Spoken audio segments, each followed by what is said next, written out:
एक शांत से द्वीप पर एक छोटी सी लड़की अपने माता पिता के लौटने का बेसब्री से इंतजार कर रही होती है। समुद्र की लहरें किनारे से टकरा रही होती हैं और वह बार बार दूर की तरफ देखती है। तभी उसके माता पिता वापस आते हैं और उनके साथ एक नवजात बच्चा होता है। माँ मुस्कुराते हुए अपनी बेटी से कहती है कि वह अपने नए छोटे भाई का स्वागत करे। ये सुनते ही मेरी के चेहरे पर खुशी फैल जाती। वह दौड़कर आगे जाती है, प्यार से बच्चे को चूमती है और हंसते हुए कहती है, वेलकम चायन, मैं तुम्हारी बड़ी बहन हूँ। अचानक हुए इस प्यार से बच्चा थोड़ा चौंक जाता है, लेकिन अगले ही पल उसके चेहरे पर एक प्यारी सी मुस्कान आ जाती है। समय तेजी से बीतता है और 3 साल गुजर जाते हैं। मेरी पूरे जोश के साथ दौड़ते हुए आती है और जोर से कहती है कि उसने रेस जीत ली है। चयन पूरी तरह थका हुआ सांसें लेते हुए कहता है कि वह कितनी तेज दौड़ती है। मेरी गर्व से सीना तानकर जवाब देती है कि वह तेज ही होगी क्योंकि वह बड़ी बहन है। तभी उनके पिता वहां आते हैं। मेरी खुशी खुशी उन्हें नमस्ते करती है और पिता प्यार से कहते हैं कि वह हमेशा की तरह बहुत चमकदार और एनर्जी से भरी हुई है। शाइन भी अपने पिता का स्वागत करता है और पिता उसकी तारीफ करते हुए कहते हैं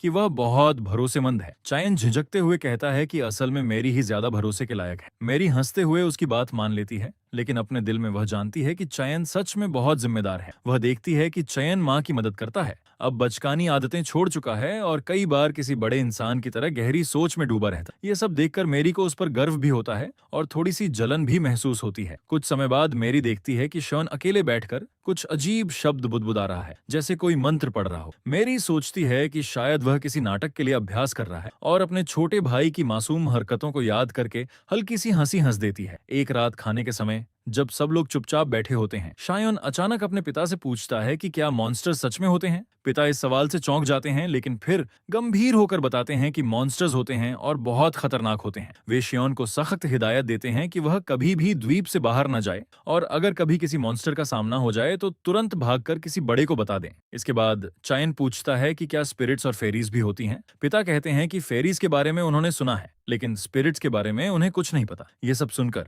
मेरी की आंखें हैरानी से खुली रह जाती। शायन यहीं नहीं रुकता और पूछता है कि क्या मैजिक होती है, ऐसी मैजिक जिससे पानी, आग और हवा को कंट्रोल करके कुछ बनाया जा सके। पिता उलझन में पड़ जाते हैं और कहते हैं कि उन्होंने ऐसी किसी चीज के बारे में कभी नहीं सुना। ये सुनकर मेरी को शियोन का उदास चेहरा देखकर दिल में गहरी उदासी महसूस होती। शियोन फिर भी कहता है कि हो सकता है मैजिक हो, भले ही उसके पिता ने उसके बारे में न सुना हो। पिता मान लेते हैं कि यह मुमकिन है, लेकिन कहते हैं कि वे पढ़े लिखे इंसान हैं और आम लोगों की दुनिया में मैजिक जैसी चीज नहीं होती। फिर वे शयोन से पूछते हैं कि उसे मॉन्स्टर्स, फेरीज और मैजिक के बारे में ये सब बातें कहां से पता चली। शयोन चुप हो जाता है और कुछ नहीं कहता। मेरी उसके पास जाती है और प्यार से पूछती है कि क्या वह ठीक है, क्योंकि उसका चेहरा बहुत पीला लग रहा होता है। चायन कहता है कि वह ठीक है, लेकिन उस दिन के बाद से उसके चेहरे पर गहरी उदासी छा जाती और वह फिर कभी मैजिक शब्द का जिक्र नहीं करता। 3 साल और गुजर जाते हैं। मेरी अब रोज लकड़ी की तलवार से ट्रेनिंग करती है। चायन एक तरफ बैठकर उसे गर्व से देखता रहता है। ट्रेनिंग खत्म होने के बाद मेरी उसके पास बैठती है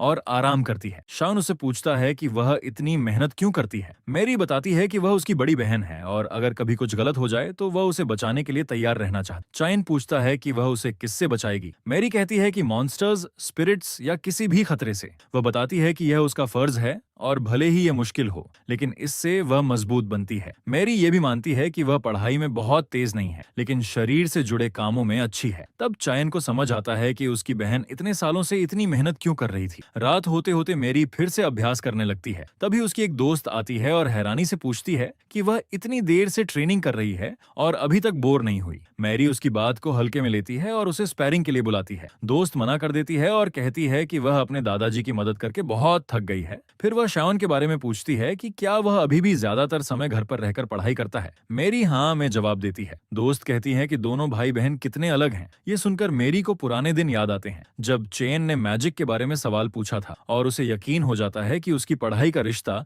उन्हीं सवालों से जुड़ा है। तभी अचानक झील के ऊपर एक अजीब सी रोशनी दिखाई देती है और मेरी व उसकी दोस्त दोनों हैरान रह जाती हैं। अगले दिन मेरी शायोन को अपने साथ झील पर ले जाती। शायन थोड़ा डरते हुए कहता है कि माँ ने मना किया था कि ज्यादा दूर न जाए। मेरी उसे समझाती है कि यह जगह पास ही है और यहाँ कोई मॉन्स्टर नहीं है। जैसे जैसे शाम ढलती है, श्योन याद दिलाता है कि माँ नाराज हो जाएंगी, लेकिन मेरी कहती है कि इंतजार करना सही रहेगा। तभी फिर से चमकती हुई रोशनियां दिखाई देती हैं। शियोन हैरान रह जाता है। मैरी बताती है कि ये रोशनियां हर दिन सूरज ढलने के बाद दिखती हैं, लेकिन उसे नहीं पता क्यों। शियोन पूछता है कि क्या माँ पापा भी इन्हें देख पाते हैं। मैरी बताती है कि उसने उन्हें दिखाने की कोशिश की थी, लेकिन वे कुछ भी नहीं देख पा। वह यह भी कहती है कि उसे डर था कि शायद शिन भी इन्हें ना देख पाए। चायन अंदाजा लगाता है कि शायद ये रोशनियां सिर्फ बच्चों को दिखती हों, लेकिन मैरी बताती है कि कुछ बच्चे भी इन्हें नहीं देख पाते और कुछ बड़े लोग देख लेते हैं। कुछ लोगों को ये रोशनियां साफ साफ गोल आकार में दिखती हैं, जबकि कुछ को बस हल्की सी चमक दिखती है जो पल भर में गायब हो जाती है। शायन को यह रहस्य बहुत दिलचस्प लगता है। मैरी भी मानती है कि यह सब बहुत अजीब है और इसे मैजिक जैसा बताती है। वह शायन को याद दिलाती है कि उसने कभी रोशनी से चीजें बनाने की बात की थी और उसे कितना बुरा लगा था जब पिता ने उस बात को नकार दिया था। चयन यह सुनकर भावुक हो जाता है कि मैरी को यह सब याद है। मैरी कहती है कि उसकी याददाश्त बहुत तेज नहीं है, लेकिन जो बातें उसके लिए जरूरी होती हैं वह उन्हें कभी नहीं भूलती। यह सुनकर शियोन की आंखें भर आती हैं। मैरी उसे ढाढ़स देती है और घर चलने को कहती है। चयन उसका धन्यवाद करता है, लेकिन मैरी मुस्कुराकर कहती है कि वह यह सब धन्यवाद के लिए नहीं करती, बल्कि इसलिए करती है ताकि वह खुश रहे। जब वह पूछती है कि क्या अब वह बेहतर महसूस कर रहा है, तो शायोन पूरे जोश के साथ हाँ कहता है। अगली सुबह मैरी और शियोन नाश्ता बहुत जल्दी खत्म कर लेते हैं, जिससे उनके माता पिता हैरान रह जाते हैं। वे बाल्टियां उठाते हैं और फिर से झील की तरफ निकल पड़ते हैं। रास्ते में शायोन बहुत थक जाता है और मैरी उसे चिढ़ाते हुए कहती है कि वह बिल्कुल भी एक्सरसाइज या बाहर का काम नहीं करता। चायन इतना थका होता है कि बहस करने की ताकत भी नहीं बचती। मैरी पूछती है कि अब आगे क्या करना है। शाइन बताता है कि वह इन चमकती रोशनियों के बारे में सच्चाई जानना चाहता है और यह पता लगाना चाहता है कि वे कहां से आती हैं। मैरी कहती है कि शायद ये रोशनियां झील से ही निकलती हों, लेकिन चायन सोचते हुए कहता है कि हो सकता है ये रोशनी झील के अंदर किसी छुपी हुई चीज से आ रही हो। शैन जिद करता है कि सच जानने के लिए उन्हें और गहराई में जाना होगा। मैरी मानती है कि उसे सब कुछ पूरी तरह समझ नहीं आ रहा, लेकिन वह शॉन की समझ और उसकी सोच पर भरोसा करती है और पूरे दिल से उसकी मदद करना चाहती है। उत्सुक होकर मैरी पूछती है कि अब अगला कदम क्या होगा। शायन अपना प्लान बताता है कि उनके पास 3 बाल्टियां हैं। पहली में पानी, पत्थर और रेत डालेंगे, दूसरी में पानी और पौधे और तीसरी में पानी और मछलियां। मैरी को उसकी बात का मतलब ठीक से समझ नहीं आता, फिर भी वह बिना सवाल किए उसका साथ देने को तैयार हो जाती है। दोनों मिलकर जल्दी से पहली 2 बाल्टियां भर लेते हैं, लेकिन तीसरी बाल्टी के लिए मछली पक कुछ नया आजमाने का फैसला करते हुए शॉन सोचता है कि क्यों ना खुश यादों पर ध्यान दिया जाए। वह आंखें बंद करता है और उन बातों के बारे में सोचता है जो उसे खुशी देती हैं। ऐसा करते ही फिर से मैजिकल एनर्जी उसके अंदर से बहने लगती है। ये देखकर शॉन और मैरी दोनों खुशी से भर जाते हैं। मैरी उत्साहित होकर कहती है कि अगर वह सिर्फ चमक ही सकता है तब भी यह कमाल की बात है। चायन मन ही मन इससे सहमत होता है। वह सोचता है कि भले ही अभी वह सिर्फ चमक पा रहा हो, लेकिन उसने खुद को साबित कर दिया है कि इस दुनिया में मैजिक मौजूद है। वह इस एनर्जी को इलेक्ट्रिक ईल से निकलने वाली बिजली जैसा बताता है। उसके चेहरे पर बच्चे जैसी खुशी छा जाती है। मैरी उसे इतना खुश देखकर बहुत खुश होती है और प्यार से उसके सिर पर हाथ फेरती है। कहती है कि उसे पहली बार उसे इतना खुश देखकर बहुत अच्छा लग रहा है। शायन उसकी तरफ देखकर कहता है कि वह सच में बहुत खुश है। शायन बैठकर अब तक समझी गई मैजिक की बातों को जोड़ने लगता है। उसे कुछ अहम बातें समझ आती हैं। पहली यह कि अपने जज्बात जाहिर करने से वह मैजिकल एनर्जी बाहर निकाल सकता है, लेकिन उन जज्बातों को लंबे समय तक बनाए रखना बहुत मुश्किल है। दूसरी यह कि वह यह काम सीमित बार ही कर सकता है, क्योंकि जब उसकी एनर्जी खत्म हो जाती है तो वह पूरी तरह थक जाता है और कुछ भी करने लायक नहीं रहता। तीसरी और सबसे जरूरी बात यह कि जब उसकी सारी मैजिकल एनर्जी पूरी तरह खत्म हो जाती है तो अगली बार उसकी क्षमता बढ़ जाती है। आखिरी बात यह कि जिन लोगों में मैजिक की ताकत नहीं है वे न तो इस चमक को देख सकते हैं और न ही उसकी गर्माहट महसूस कर सकते हैं, जबकि जिनमें मैजिकल पोटेंशियल है वे इसे महसूस कर पाते हैं। इन सब बातों के बावजूद शायन परेशान हो जाता है, क्योंकि वह अब भी चमकते हुए गोले नहीं बना पा रहा था और उसे वजह समझ नहीं आ रही थी। वह अंदाजा लगाता है कि शायद उसकी मैजिकल एनर्जी अभी बहुत कम है,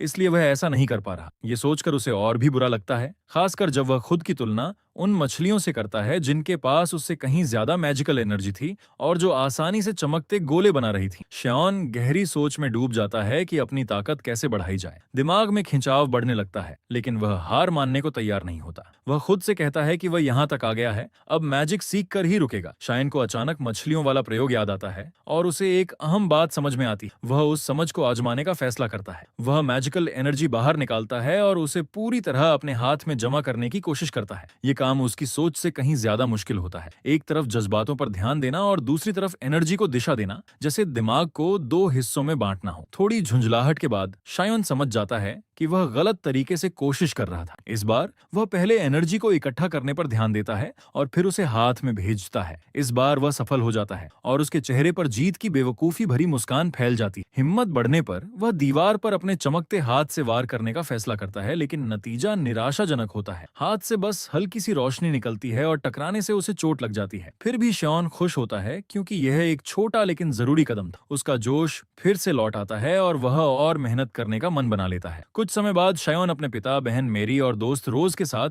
बगीचे में तलवारबाजी की ट्रेनिंग के लिए जाता है। पिता की देखरेख में अभ्यास शुरू होता है। जब शायोन से हिस्सा लेने को कहा जाता है तो वह मना कर देता है और कहता है कि उसे किसी से लड़ने में दिलचस्पी नहीं है और उसे तलवार चलाने का कोई मतलब नहीं दिखता। उसके पिता शांति से समझाते हैं कि यह ट्रेनिंग लोगों से लड़ने के लिए नहीं, बल्कि शहर के बाहर रहने वाले मॉन्स्टर्स से खुद को बचाने के लिए जरूरी है। रोज उत्साह से कहती है कि वह भी अपनी रक्षा के लिए तलवार सीखना चाहती है, जिससे मेरी भी जोश में आ जाती। शाइन उनकी बात समझता है, लेकिन मन ही मन चाहता है कि काश वह अपना समय मैजिक की ट्रेनिंग में लगा पाता। ट्रेनिंग के दौरान शाइन जमीन पर चित लेटा दिखता है, पूरी तरह थका हुआ। उसके पिता उसे देखते हुए हल्की निराशा और हंसी के साथ कहते हैं कि उन्हें उम्मीद नहीं थी कि चेन तलवारबाजी में इतना कमजोर हो। चेन इतना थका होता है कि बहस करने की ताकत भी नहीं बचती और वह हामी भर देता है। दूसरी तरफ रोज की तारीफ होती है क्योंकि उसमें प्राकृतिक हुनर होता है, जिससे उसका और चेन का फर्क साफ दिखने लगता है। फिर पिता मेरी की तरफ देखते हैं और कहते हैं कि दिखाओ कितनी तरक्की की है। मेरी पूरे जोश के साथ आगे बढ़ती है और स्पैरिंग शुरू करती है। उसकी तेजी और सटीक वार सबको चौंका देते हैं। वह एक चालाक फेंट भी करती है, लेकिन पिता पहले से भांप लेते हैं और पलटवार करके उसे हरा देते हैं। हारने पर मेरी थोड़ी उदास होती है, लेकिन अपने पिता की सलाह को खुले दिल से स्वीकार करती। पिता उसकी मेहनत और लगन की तारीफ करते हैं और बताते हैं कि कुछ सालों में वह बहुत कुशल हो जाएगी। चायन और रोज उसे देखकर सच में प्रभावित होते हैं। बाद में चायन फिर से अपनी मैजिक की ट्रेनिंग में लग जाता है और पूरी एनर्जी हाथ में इकट्ठा करने की कोशिश करता है, लेकिन फिर नाकाम रहता है। वह सोचता है कि शुरुआत में जहां वह दिन में सिर्फ 2 बार एनर्जी निकाल पाता था, अब वह 20 बार तक कर पा रहा है। लेकिन अब उसकी तरक्की रुक गई है। उसे समझ आता है कि अब आगे बढ़ने के लिए तकनीक को बेहतर बनाना होगा। इसी सोच में डूबा होता है कि तभी उसका पिता उसके पास आता है और बताता है कि वह सामान लेने के लिए एटोरिया शहर जा रहा है, जहां एक लोहार से मिलने वाला है। शायोन के पिता ने चायन को अपने साथ चलने का न्योता दिया और माहौल बदलने के मौके से खुश होकर चायन तुरंत मान गया। हिस्टोरिया उनके इलाके का एक मध्यम आकार का शहर था, जहां नई चीजें देखने और सीखने के मौके मिल सकते थे। एटोरिया पहुंचते ही शॉन के पिता ने बताया कि वे यहां एक स्थानीय लोहार से सामान लेने आए हैं। उन्होंने शॉन को सख्त हिदायत दी कि वह ज्यादा दूर न जाए, क्योंकि अनजान शहर में रास्ता भटकने का खतरा रहता है। भीड़ भाड़ वाली गलियों, दुकानों की आवाजों और जिंदगी से भरे माहौल को देखकर शॉन बहुत उत्साहित था, लेकिन दिल में हल्की सी निराशा भी थी, क्योंकि वह उम्मीद कर रहा था कि शायद यहाँ उसे मैजिक से जुड़ी कुछ जानकारी मिलेगी। फिलहाल वह अपने पिता के साथ रहकर उनके काम में हाथ बटाने पर ध्यान देता है। शहर में घूमते हुए वे जरूरी सामान खरीदते हैं। जब पिता एक दुकानदार से बात कर रहे होते हैं, तब शायोन और मैरी बाहर इंतजार करते हैं। तभी मैरी अचानक अजीब सी हंसी हंस देती है, जिससे श्योन चौंक जाता है। जब वह पूछता है तो मैरी कंधे उचकाकर कहती है कि वह हमेशा ऐसे ही हंसती है। शायोन को बात थोड़ी अजीब लगती है, लेकिन वह ज्यादा सवाल नहीं करता। थोड़ी देर बाद पिता लौटते हैं और बताते हैं कि अब लोहार के पास चलना है। लोहार की दुकान पर पहुंचते ही उनका गर्मजोशी से स्वागत होता है। लोहार शायोन के पिता का पुराना दोस्त होता है और देखते ही समझ जाता है कि वे अपना ऑर्डर लेने आए हैं। जब पिता इसकी पुष्टि करते हैं तो लोहार गर्व से बताता है कि उसने खास मैरी के लिए एक बेहतरीन तलवार बनाई है। ये सुनकर मैरी हैरान रह जाती है और अविश्वास से लोहार को देखने लगती है। लोहार चायन और मैरी से अपना परिचय कराता है और उनकी तहजीब देखकर प्रभावित होता है। मजाक में वह शायन के पिता से कहता है कि ये बच्चे इतने सलीके वाले हैं कि लगता ही नहीं तुम्हारे होंगे। पिता हंसते हुए उसे नकली गुस्सा दिखाते हैं और लोहार हंसते हंसते मैरी की तलवार लाने चला जाता है। लौटकर वह तलवार मैरी को थमाता है और बताता है कि उसने इसे जानबूझकर छोटा और हल्का बनाया है ताकि यह उसके लिए बिल्कुल सही हो। मैरी की आंखें खुशी और हैरानी से चमक उठती हैं। वह तलवार की कारीगरी को देखकर दंग रह जाती है, लेकिन निकलते समय उसके चेहरे पर हल्की सी उदासी आ जाती है। वह शायोन से कहती है कि सिर्फ उसे ही कुछ मिला और शायोन को कुछ नहीं। उसे इस बात का बुरा लग रहा है। शायोन मुस्कुराकर उसे समझाता है कि यह तलवार उसका जन्मदिन का तोहफा है और उसे खुद तलवार रखने का कोई शौक नहीं। मैरी फिर भी झुंझला जाती है और कहती है कि उसे भी कुछ मिलना चाहिए था, उसे थोड़ा खुद के बारे में सोचना चाहिए। चायन मुस्कुराकर जवाब देता है कि वह स्वार्थी ही है, क्योंकि वह हर छोटी बड़ी बात में मैरी की मदद मांगता रहता है। ये सुनकर मैरी का गुस्सा थोड़ा शांत हो जाता है और वे साथ साथ आगे बढ़ जाते हैं। हिस्टोरिया की व्यस्त गलियों से गुजरते हुए चायन की नजर एक लड़के पर पड़ती है, जिसके पास पिंजरे में एक फेरी बंद होती है। ये देखकर वो उत्सुक हो जाता है और अपने पिता को इशारा करके दिखाता है, लेकिन पिता का चेहरा तुरंत सख्त हो जाता है। वे शियोन को चेतावनी देते हैं कि उस जगह के पास भी न जाए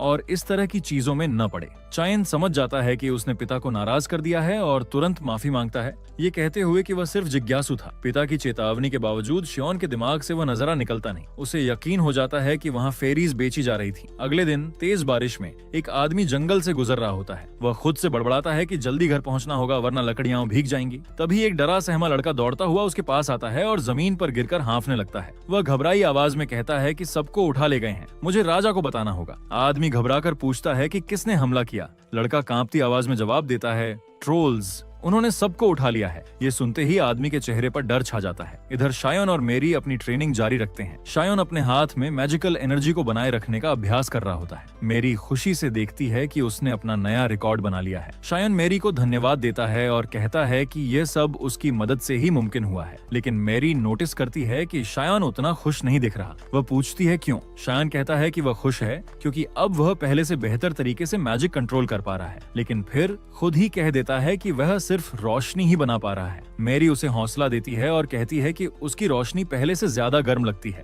मजाक में वह कहती है कि उसकी मैजिक बस रोशनी ही है। ये सुनकर शियोन हंस पड़ता है। वह कहता है कि वह आग के गोले या बिजली जैसी चीजें बनाना चाहता है। उसे लगता है कि अगर वह जज्बातों और मैजिक के रिश्ते को बेहतर समझ ले तो यह मुमकिन हो सकता है। उसका ध्यान फिर से उस फेरी की तरफ चला जाता है और वह सोचता है कि फेरीज प्रकृति का हिस्सा लगती है। वह समझता है कि उसके माता पिता उन्हें पसंद क्यों नहीं करते। तभी मैरी उसे अनदेखा करने पर नाराज होकर टोकती है और शियोन तुरंत ध्यान वापस उसी पर ले आता है। अचानक नीचे शोर सुनाई देता है। शॉन और मैरी नीचे जाकर देखते हैं कि कई लोग उनके पिता से बात कर रहे हैं और सबके लिए हथियार मांग रहे हैं। शॉन घबराकर पूछता है कि क्या हुआ। अब पिता बताते हैं कि ट्रोल्स दिखाई दिए हैं। शॉन का दिल अजीब तरह से जोश से भर जाता है क्योंकि उसे लगता है कि यह ट्रोल्स को समझने और शायद मैजिक के बारे में कुछ सीखने का मौका हो सकता है। माहौल देखकर उसे खतरे का एहसास हो जाता है। पिता गांव वालों से कहते हैं कि सारे बूढ़े, औरतें और बच्चे उनके घर के अंदर जमा हो जाएं और सिर्फ लड़ने लायक लोग बाहर जाएं। मैरी शॉन को दिलासा देने की कोशिश करती है, लेकिन उसका कांपता हाथ उसके डर को जाहिर कर देता है। वह कसम खाती है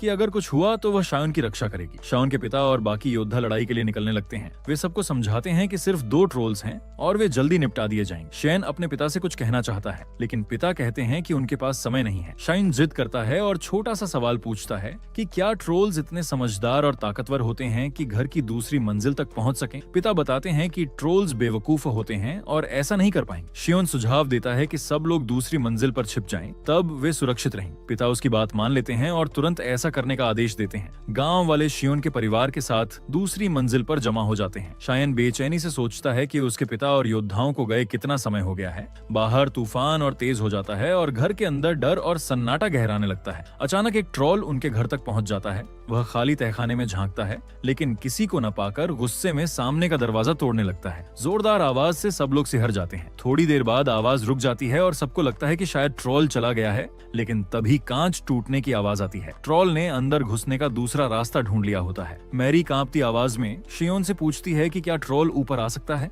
शियोन उसे चुप रहने को कहता है और फुसफुसाकर समझाता है कि जरा सी आवाज भी ट्रोल को उनकी तरफ खींच सकती है। ट्रोल धीरे धीरे दूसरी मंजिल की तरफ चढ़ने लगा और ठीक उस कमरे के बाहर रुक गया जहां सब लोग छिपे हुए थे। अंदर मौजूद हर इंसान की सांसें थम गईं। डर के मारे कोई हिल भी नहीं पा रहा था। जब ट्रोल को अंदर से कोई आवाज नहीं मिली तो वह थोड़ी दूर हट गया और सबको कुछ पल की राहत मिली। लेकिन तभी जोर से बिजली कड़की, जैसे बरसात में अचानक बादल फट जाते हैं। गांव वाले डर के मारे चिल्ला पड़े और अफरा तफरी मच गई। ये आवाज सुनते ही ट्रोल फिर पलटा और पूरी ताकत से दरवाजे पर वार करने लगा। लकड़ी चरमराने लगी और कुछ ही पलों में दरवाजा टूट गया। ट्रोल कमरे में घुस आया। उसका विशाल शरीर और डरावनी मौजूदगी देखकर सब लोग पत्थर की तरह जड़ हो गए। उसी पल शियोन के दिमाग में यही ख्याल आया कि वह कितना बेवकूफ था जो ऐसे खतरनाक प्राणी को समझने की इच्छा रखता था। शायोन की माँ बिना सोचे समझे अपने बच्चों के आगे खड़ी हो गई और उन्हें अपने शरीर से ढक लिया। ट्रोल ने एक अजीब सी मजाक उड़ाने वाली हंसी हंसी। चायन को तब एहसास हुआ कि ट्रोल पूरी तरह बेवकूफ नहीं है। उसे अपनी ताकत और बढ़त का पूरा अंदाजा था। डर के मारे चायन की माँ जमीन पर गिर पड़ी।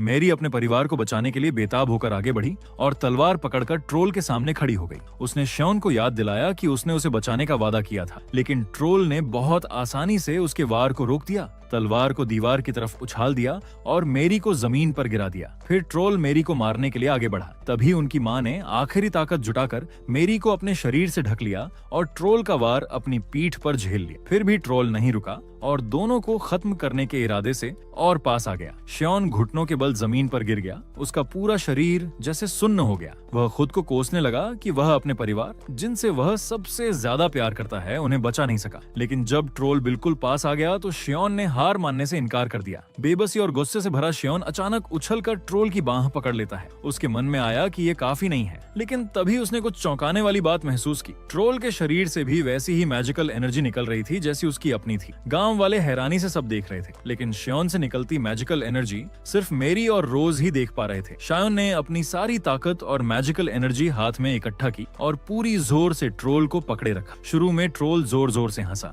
जैसे उसे कुछ भी फर्क नहीं पड़ रहा हो, लेकिन जैसे जैसे श्योन की मैजिक तेज होती गई, ट्रोल की बाह जलने लगी। जलन इतनी भयानक थी कि ट्रोल दर्द से चीख उठा और श्योन को कमरे के दूसरी तरफ फेंक दिया। ट्रोल खुद भी लड़खड़ाकर जमीन पर गिर पड़ा। चायन रुका नहीं, वह हिम्मत जुटाकर ट्रोल की पीठ पर चढ़ गया और चिल्लाया, जल जा। उसने अपनी सारी मैजिकल एनर्जी हाथ में भर ली और ट्रोल के सिर पर जोर से दबा दिया। ट्रोल की चीख पूरे घर में गूंज उठी और उसका शरीर आग में घिर गया। आखिरी ताकत लगाकर श्योन ने ट्रोल को जला जलाकर मार दिया। जब ट्रोल बेजान होकर जमीन पर गिर पड़ा तो श्योन खड़ा रह गया। उसे समझ ही नहीं आ रहा था कि अभी अभी हुआ क्या है। गांव वाले उसे अजीब नजरों से देखने लगे। उनके मन में डर और असहजता थी। श्योन ने कहा, आप सब मुझे ऐसे क्यों देख रहे हैं, जैसे मैं ही कोई राक्षस हूँ। तभी रोज आगे आई और बोली, हम जिंदा हैं तो सिर्फ तुम्हारी वजह से। उसकी बात सुनकर श्योन थोड़ा शांत हुआ, लेकिन राहत ज्यादा देर नहीं टिकी। उन्होंने देखा कि उसकी माँ दर्द से तड़प रही थी। मेरी दौड़कर माँ के पास जाना चाहती थी, लेकिन श्योन और रोज ने उसे रोक लिया। वे समझ चुके थे कि हालात बहुत गंभीर हैं। श्योन ने माँ को देखा,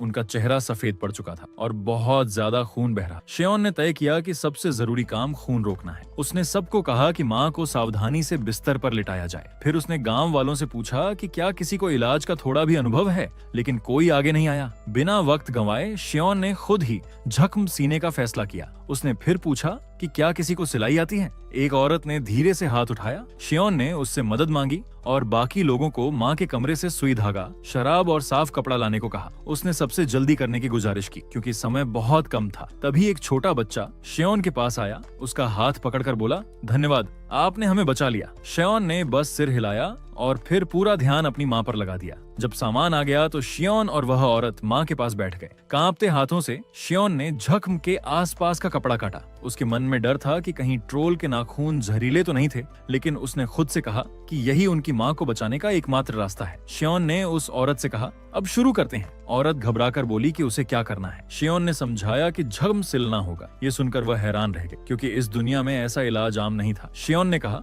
अगर जख्म नहीं सिला गया तो खून बहता रहेगा और मेरी माँ मर सकती। हमें इसे बंद करना ही होगा। उसने उसे भरोसा दिलाया कि बस उसके कहे अनुसार करे। औरत हिचकिचाई और बोली कि वह माँ को और दर्द नहीं दे सकती। श्योन ने सख्त लहजे में कहा, दो ही रास्ते हैं, थोड़ा दर्द देकर उनकी जान बचाओ या ऐसे ही छोड़ दो और वह मर जाएंगी। फिर भी वह मना करने लगी तो श्योन उसके सामने घुटनों के बल बैठ गया और गिड़गिड़ा कर बोला, कृपया मेरी माँ को बचा लीजिए। उसकी हालत देखकर औरत का दिल पसीज गया और वह मान गई। श्योन के निर्देशों के मुताबिक उन्होंने जख्म को अच्छी तरह साफ किया और फिर सिलाई शुरू की। काम मुश्किल था, लेकिन आखिरकार वे सफल हो गए। इसके बाद श्योन की माँ की हालत कुछ संभलती हुई लगी। श्योन ने उस औरत को धन्यवाद दी। वह बोली, मैंने तो बस आपकी बात मानी। फिर उसने पूछा कि क्या माँ ठीक हो जाएंगी। श्योन ने कहा कि अभी कुछ समय तक नजर रखना हो। मेरी सब कुछ देखकर टूट चुकी थी और उसने चेन को कसकर गले लगा ली। उसी समय उनके पिता और बाकी योद्धा गांव लौट आए। उन्होंने ट्रोल्स को मार दिया था, लेकिन उन्हें और पैरों के निशान मिले थे, जिससे लग रहा था कि पास में ट्रोल्स का बड़ा झुंड हो सकता है। कुछ गांव वाले घायल हुए थे, लेकिन शुक्र था कि कोई और नहीं मरा। गांव की सुरक्षा पक्की करने के बाद सब अपने अपने घर लौट गए। अगले दिन एक वैद्य आया और श्योन की माँ की जांच की। उसने बताया कि चोट गहरी थी, लेकिन हड्डियों या किसी अहम अंग तक नहीं पहुंची थी। उसने सिलाई की तारीफ करते हुए कहा कि यह बहुत बढ़िया की गई है और पूछा कि किसे इतना 10 इलाज का ज्ञान है। श्योन के पिता थोड़ी देर चुप रहे और फिर कह दिया कि शायद गांव के किसी ने मदद की होगी। कुछ समय बाद श्योन की माँ को होश आया और उन्होंने वैद्य का धन्यवाद किया। वैद्य के जाने के बाद मेरी अपनी माँ के पास गई और रोते हुए माफी मांगी। श्योन के पिता, जो अब तक चुपचाप सब देख रहे थे, आखिरकार बोले। उनकी आवाज में हैरानी और जिज्ञासा दोनों थी। उन्होंने कहा, गांव वालों ने मुझे सब बताया। तुमने ये सब कैसे किया? तुम्हें इलाज के बारे में कैसे पता था? श्योन ने सोचा और समझ गया कि वह पूरी सच्चाई नहीं बता सकता। उसने कहा, मुझे खुद नहीं पता ये कैसे हुआ या ये ज्ञान कहाँ से आया। पिता ने फिर पूछा, और तुमने ट्रोल को कैसे हराया? उसके शरीर पर जलने के निशान कैसे आए? शियोन चुप रह गया। तब पिता ने सीधे सवाल किया, क्या वह मैजिक थी? चायन चौंक गया और बोला, आपको कैसे पता चला? पिता ने कहा, तुम अपनी उम्र के बच्चों से कहीं ज्यादा समझदार हो। जब तुमने पहले मैजिक जैसी अजीब बातों का जिक्र किया था तभी मुझे शक हुआ। शियोन कुछ पल चुप रहा और फिर बोला, अगर मैं सच बताऊं तो क्या आप मुझ पर भरोसा करेंगे? पिता ने कहा, मुझे नहीं पता, लेकिन मैं अपने बच्चों पर भरोसा करना चाहता हूँ। तभी मेरी उत्साह से बोल पड़ी, पिता, शाइन कमाल है, वह मैजिक पर रिसर्च करता रहा है। ये बात सुनकर उनके पिता पूरी तरह चौंक गए। उन्होंने हैरानी से कहा, रिसर्च? तुम तो बिल्कुल किसी बड़े आदमी की तरह बर्ताव कर रहे हो। चैन, ये बात किसी को मत बताना। अगर तुमने बताया तो तुम खतरे में पड़ सकते हो। शियोन ने पूछा, तो क्या आप कह रहे हैं कि जो लोग सबसे अलग होते हैं उन्हें सताया जाता है? पिता ने गंभीर होकर हाँ में सिर हिलाया और उसे मैजिक पर रिसर्च बंद करने को कहा। उनका कहना था कि मैजिक बहुत ज्यादा खतरनाक लगती है। पिता की बात सुनकर शायोन का मन टूट गया और वे अंदर से उलझन महसूस करने लगा। तभी मेरी ने शायोन का पक्ष लिया और कहा, आप नहीं समझते कि शायोन ने इसमें कितनी मेहनत की है। गांव वाले और मैं सब सुरक्षित हैं, सिर्फ उसी की वजह से। पिता ने यह बात मानी, लेकिन फिर भी बोले, मुझे पता है उसने जानें बचाई है, लेकिन मैं उसे किसी ऐसी चीज के पीछे नहीं जाने दे सकता जो खतरनाक हो सकती है। मेरी गुस्से में बोली, आपको कैसे पता कि मैजिक खतरनाक है? पिता झुंझला कर बोले, अगर ये खतरनाक हुई तो हमें तब पता चलेगा जब बहुत देर हो चुकी होगी। जो ताकत ट्रोल्स को मार सकती है वह खतरनाक नहीं होगी तो और क्या होगी? शायोन ने अपने अब तक के सारे प्रयास याद किए और दृढ़ आवाज में कहा, मैं मैजिक की पढ़ाई जारी रखूंगा। पिता गुस्से में बोले, तुम मेरी बात क्यों नहीं समझते?